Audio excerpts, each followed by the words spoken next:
اعوذ باللہ من الشیطان الرجیم بسم اللہ الرحمن الرحیم اللہم صلی علی محمد و آل محمد و عجل فرجہم۔ جہان علم سٹی آف نالج اکیڈمی سے آپ کی بی بی جان آپ سے مخاطب ہیں۔ السلام علیکم ورحمۃ اللہ وبرکاتہ۔ خواتین کا کردار کربلا اور اسلام۔ کربلا اسلام کی زندگی کا سبب ہے، یعنی اسلام باقی ہے۔ اگر کربلا نہ ہوتا تو شاید ہم سب ویسے ہی ہو جاتے جیسا یزید چاہتا تھا۔ یزید نے تو یہی کہا تھا نا کہ نہ کوئی وحی آئی نہ کوئی فرشتہ آیا، یہ سب بنی ہاشم کا ڈھونگ تھا۔ اور وہ کس لیے تھا؟ وہ حکومت اور اقتدار حاصل کرنے کے لیے۔ تو تاریخ یہی کہتی کہ ایک رسول آیا تھا اور اس نے تعلیمات دیں اپنی، اس نے کہا کہ میرے پاس وحی آتی ہے، اس نے کتاب اپنی ایک انٹروڈیوس کرائی، اور اس کے بعد اسی کا ایک خلیفہ آیا اور جس نے اس کو کہہ دیا کہ نہ کوئی فرشتہ آیا تھا نہ کوئی وحی آئی تھی، یہ سب حکومت کے کھیل تھے۔ تو لوگ یقین کر لیتے، تاریخ یہی بتاتی، لیکن کربلا نے برپا ہو کے بتا دیا کہ اسلام زندہ رہنے کے لیے آیا ہے، قیامت تک کے لیے آیا ہے، اور اسلام کسی ایسے ویسے فاسق اور فاجر کا کوئی ہاتھ کا کھلونا نہیں ہے کہ اس کو ختم کر دیا جائے یا اس کو مٹا دیا جائے۔ اللہ کا دین رہنے کے لیے آیا ہے، اللہ کی کتاب رہنے کے لیے آئی ہے۔ اور پروردگار عالم ارشاد فرماتا ہے فَاذْكُرُونِی أَذْكُرْكُمْ، تم میرا ذکر کرو میں تمہارا ذکر کروں گا۔ اور جب وہ ذکر کرتا ہے تو وہ ذکر زندہ جاوید رہتا ہے۔ وہ کہتا ہے ہم نے اس ذکر کو نازل کیا، ہم ہی اس کی حفاظت کرنے والے ہیں۔ تو کس نے حفاظت کی؟ اللہ رب العزت نے حفاظت کی۔ امام عالی مقام نے قیام کر کے ساری قربانیاں دے کے اس دین محکم کو بچایا ہے۔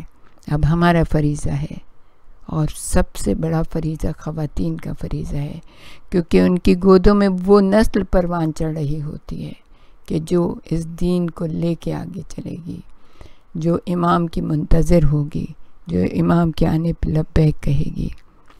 اس تاریخ کربلا میں مجاہدین کربلا نے اسلام پر جان قربان کر کے دین کو بچایا اور خود بھی زندہ جاوید ہو گئے، کیونکہ شہید زندہ ہے۔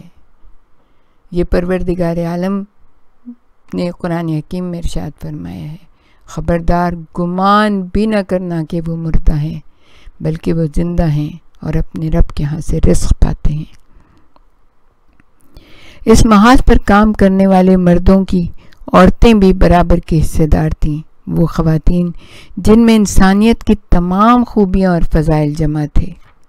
احساس سے فرض کہ ہمارا فرض کیا ہے، مقصد شناسی کہ ہمیں کہاں تک جانا ہے، ہمارا مقصد کیا ہے، اور ذمہ داری کو بجا لانے کی فکر۔ اگر کسی دور میں بیٹی کے نام سے ماں باپ کا سر احساس بے عزتی سے جھکتا تھا اور چہرے کا رنگ اڑ جاتا تھا، تو یقیناً کربلا کی خواتین نے اپنے آباء و اجداد کو آبرو بخشی، انہیں تاریخی عزتوں سے سربلند کیا، ان کی قدر و قیمت بڑھائی۔ واقع کربلا، واقع عاشورہ میں خواتین کبھی خیموں کے اندر تھیں، کبھی میدان جنگ میں ہر طرف مصروف پیکار اور شکست ناپذیر، کبھی پانی کی طرح نرم، کبھی فولاد کی طرح کوہ شکن، باطل کے سامنے نہ جھکنے والی۔ خدا جانے تاریخ عاشورہ میں کتنے بڑے بڑے کارنامے ان خواتین کے ہاتھوں رونما ہوئے، کتنے شجاعت آفریں اقدامات ان شیر دل خواتین نے کیے، جو دیکھنے والوں نے دشمنی سے چھپا دیے اور تاریخ میں آنے سے رہ گئے۔ اللہ نے جہاد عورت پر واجب نہیں کیا، فساد و شرک و کفر سے ٹکر لینا مردوں کی ذمہ داری قرار دی گئی ہے، لیکن جب سرحد اسلام دشمنوں کے حملوں کی آماجگاہ ہو جائے یا شریعت کی بنیاد کو خطرہ ہو، حملہ آور کے مقابلے میں مردوں کی نفری کم ہو اور مزید قوت درکار ہو تو خواتین پر میدان جنگ میں کس شان سے آنا فرض ہے؟ اس کا جواب کربلا کی خواتین نے دے دیا۔ تاریخ کربلا نشاندہی کرتی ہے کہ خواتین بھی انسانی بلندیوں کے آخری درجے تک پہنچنے میں مردوں بلکہ شہدائے اسلام کے پہلو بہ پہلو چل سکتی ہیں، بہت سے دلاوروں سے آگے بڑھ سکتی ہیں، وہ بھی کعبہ اسلام کی تعمیر، قرآن و آئین حق کی حفاظت اور خدا کی راہ میں نبرد آزما ہو سکتی ہیں، وہ بھی قابل توجہ لائق احترام نتائج جد و جہد کو پیش کر سکتی ہیں۔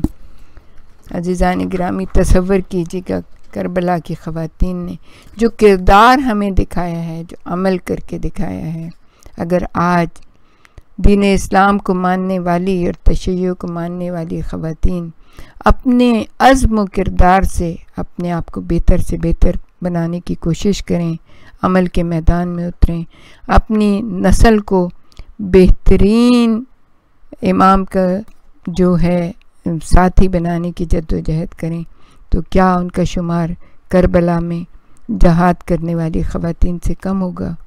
عاشورہ اور بعد عاشورہ تاریخ ساز خواتین نے مسلمان عورت کے امکانات اور اس گروہ میں اپنی بلندیوں کی حد بتائی اور یہ بھی واضح کر دیا کہ خاتون اپنی شخصیت کا اظہار کب اور کیوں کر سکتی ہے۔ وہ امانت الہی کی امین بھی ہے اور اس کی محافظ بھی ہے۔ بلا شبہ خواتین نے اسلامی حقائق اور پیام شہادت کے پھیلانے میں نئی سے نئی راہ نکالی اور نئی نئی مثالیں آئندہ نسلوں کو دے گئیں۔ یہ اور بات ہے کہ بہت سی داستانیں بن کے رہ گئیں اور زیادہ شہرت نہ پا سکیں، لیکن یہ وہی خواتین تھیں جنہوں نے کہا شمع سے شمع جلے، سلسلہ جاری رہے، ہم رہیں یا نہ رہیں، یہ عزاداری رہے۔